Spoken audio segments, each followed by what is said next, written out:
मैं आपकी हिंदी टीचर आज आपको पाठ 14 जो बीत गई सो बात गई पाठ के बारे में उसका सारांश बताऊंगी।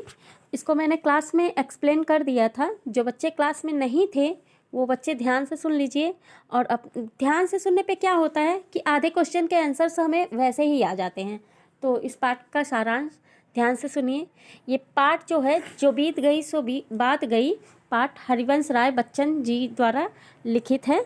इसमें श्री बच्चन जी ने बताया है कि हमको अपने जीवन काल में कोई ना कोई चीज़ बहुत ज़्यादा प्यारी होती है और वो बिछड़ता भी है, वो टूट जाता है, वो हमसे मतलब नहीं मिल पाता है। तो हम क्या करते हैं, उसके पीछे कुछ दिन के लिए शोक मनाते हैं हम। लेकिन ये हाँ एक विवेकवान मनुष्य की पहचान बिल्कुल भी नहीं है।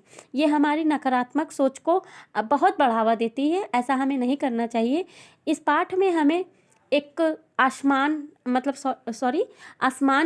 आसमान के जरिए हमें बता रहा है, तारों के जरिए बता रहे हैं बच्चन जी की हमें निराशा नहीं करनी चाहिए और हमें हमेशा प्रगति करना चाहिए, आगे की तरफ बढ़ना चाहिए। हमें फूलों को देखिए, फूलों को देख के हमारी जो हताशा निराशा है उसे हम दूर कर सकते हैं। इस पाठ में बच्चन जी ने यही बताया है। देखिए, ध्यान से देखिए।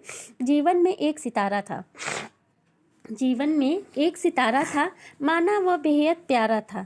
वह डूब गया तो डूब गया, अंबर के आंगन को देखो, कितने इसके तारे टूटे, कितने इसके प्यारे छूटे। इस पाठ में ये बताया गया है कवि ये बता रहे हैं कि जीवन में एक सितारा था। आसमान को देखिए, आसमान में इतने सारे तारे होते हैं, कभी वो टूट जाते हैं तो आसमान उसका विरोध नहीं करता। उसी प्रकार मनुष्य के जीवन में कोई ऐसी वस्तु, कोई ऐसा मनुष्य होता है जो बहुत ज़्यादा प्यारा होता है, वह हमसे बिछड़ जाता है, हमसे दूर हो जाता है। तो हम क्या करते हैं, उसको कुछ दिन के लिए शोक में डूब जाते हैं। ऐसा हमें बिल्कुल नहीं करना चाहिए।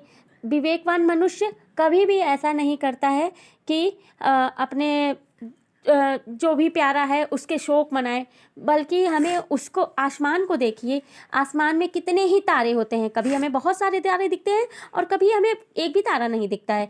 कभी कभी आप देखते हैं आसमान से तारे टूटते हैं, लेकिन क्या हम उसका शोक मनाते हैं? आसमान उसका शोक मनाता है? तुरंत क्या अब वर्षा देने लगता है कि हमारा तारा टूट गया है तो मैं वर्षा करूँ या कुछ उसका विरोध करूँ? तो ऐसा बिल्कुल नहीं है। आसमान के अगर तारे टूट जाते हैं, कोई तारा टूट गया तो आसमान उसका बिल्कुल भी विरोध नहीं करता है, बल्कि उसे प्रेरणा लेता है और आगे बढ़ने की कोशिश करता है।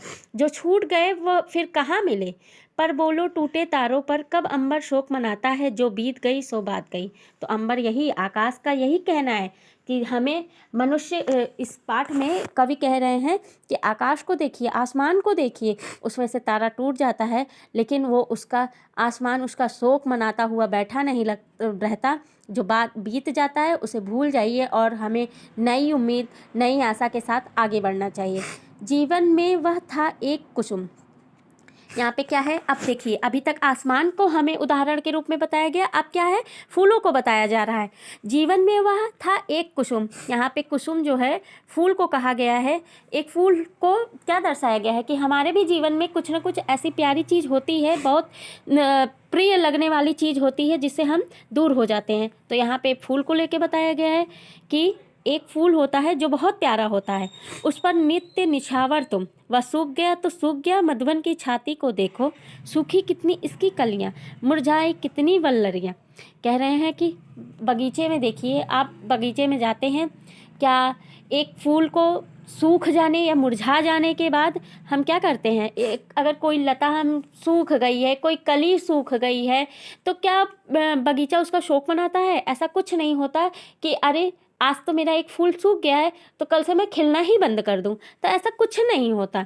हमारा बगीचा जो होता है वो क्या करता है, और आगे बढ़ता है और कल दूसरे दिन वो नए नए अच्छे अच्छे फूल हमें फिर से बगीचे में देखने को मिलते हैं। जो मुरझाई फिर वह कहाँ खिले। यहाँ पे कवि कह रहे हैं कि जो फूल, जो कलियाँ, जो लताएं सूख जा रही हैं, मुरझा जा रही हैं, वो फिर से खिलने वाली नहीं है। पर बोलो सूखे फूलों पर कब मधुबन शोर मचाता है। यहाँ पे कह रहे हैं कवि कि क्या जो फूल सूख गए, नष्ट हो गए हैं, उन पर बगीचा कभी शोर मचाता है या फिर कभी उसका विरोध करता है? तो यहाँ पे यही बताया जा रहा है कि एक फूल के सूख जाने पे बगीचा उसका कभी भी विरोध नहीं करता और हमें आगे बढ़ने की प्रेरणा देता है कि हमारा एक साथी सूख गया, लेकिन हम उसका शोक नहीं मनाएंगे और क्या करेंगे, एक विवेकवान मनुष्य की तरह आगे बढ़ने की कोशिश करेंगे। ठीक है।